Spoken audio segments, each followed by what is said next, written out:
अस्पष्ट रूप से पहचान सकते हैं। तो वही यहाँ पर लिखा गया है कि गायन वादन उपयोगी ध्वनि, कैसा ध्वनि हो, गायन वादन के लिए उपयोगी ध्वनि हो।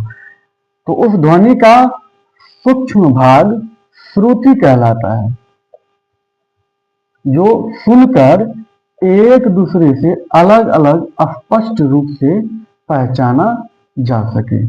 यानी कि श्रुति जो है स्पष्ट रूप से पहचाना जा सकता है। श्रुति शब्द का निर्माण किससे हुआ है? श्रवण शब्द से। श्रवण, श्रवण मतलब होता है सुनना, श्रवण मतलब होता है सुनना,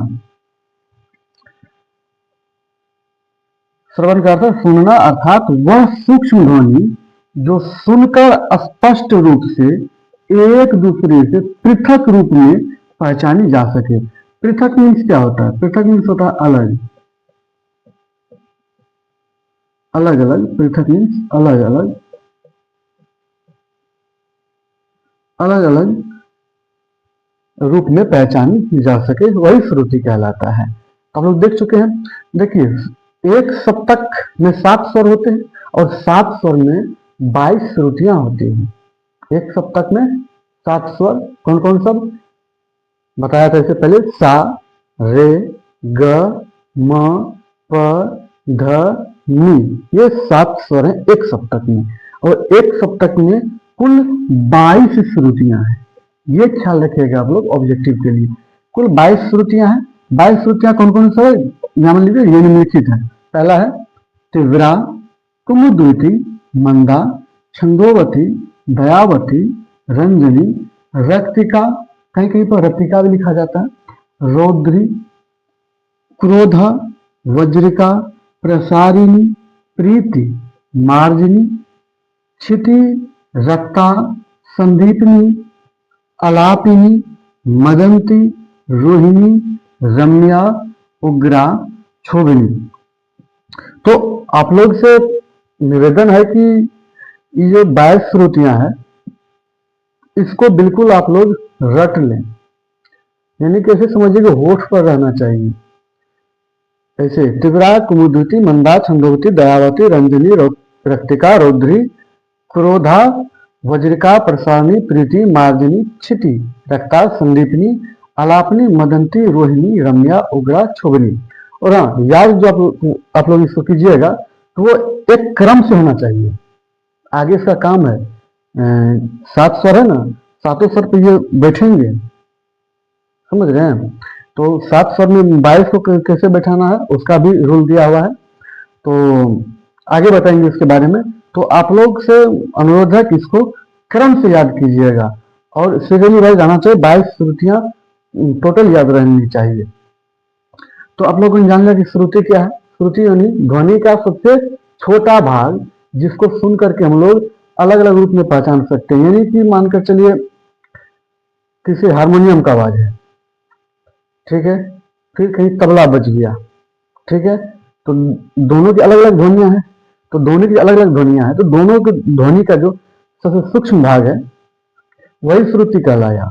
अब हारमोनियम की ध्वनि है उसका श्रुति अलग है और तबला का जो ध्वनि है उसका श्रुति अलग है। तो श्रुति वही होता है, ध्वनि नहीं होता, बस उसका सबसे सूक्ष्म से सूक्ष्म भाग होता है, वही होता है। जैसे हम लोग हिंदी में पढ़े होंगे वर्ण या अक्षर, जिसके खंड या टुकड़ा नहीं किया जा सके, वही। तो समझ रहे हैं आप, समझ गए होंगे। तो आगे हम लोग अब देखेंगे श्रुति और नाद के बारे में अंतर। पहले इसको आप लोग नोट कर लीजिए, फिर आगे चलते हैं हम लोग।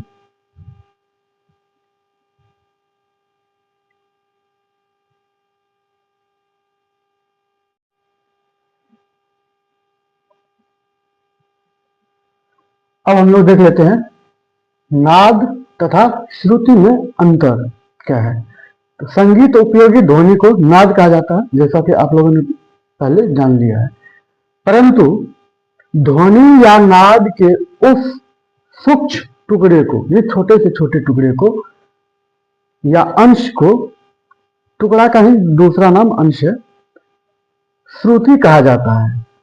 संगीत उपयोगी ध्वनि को नाद कहा जाता है, परंतु ध्वनि या नाद के उस सूक्ष्म टुकड़े या अंश को श्रुति कहा जाता है, जो सुनकर एक दूसरे से स्पष्ट रूप में अलग अलग पहचाना जा सके।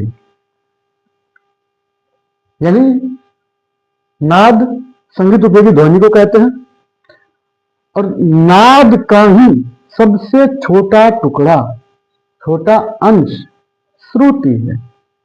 और श्रुति की एक खासियत है कि उसको हम सुन करके पहचान सकते हैं कि ये किस चीज का श्रुति है, यानी किस चीज का ध्वनि है।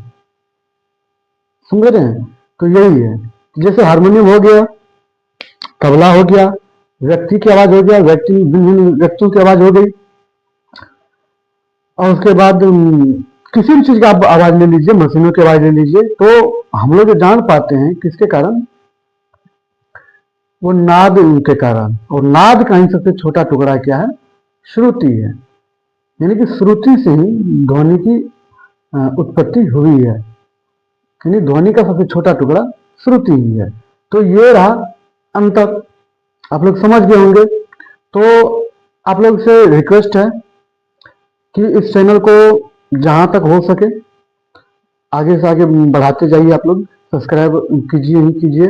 मैंने एनालिटिक्स में देखा कि लगभग 70% ऐसे व्यूअर्स हैं जिन्होंने अभी तक सब्सक्राइब नहीं किया है।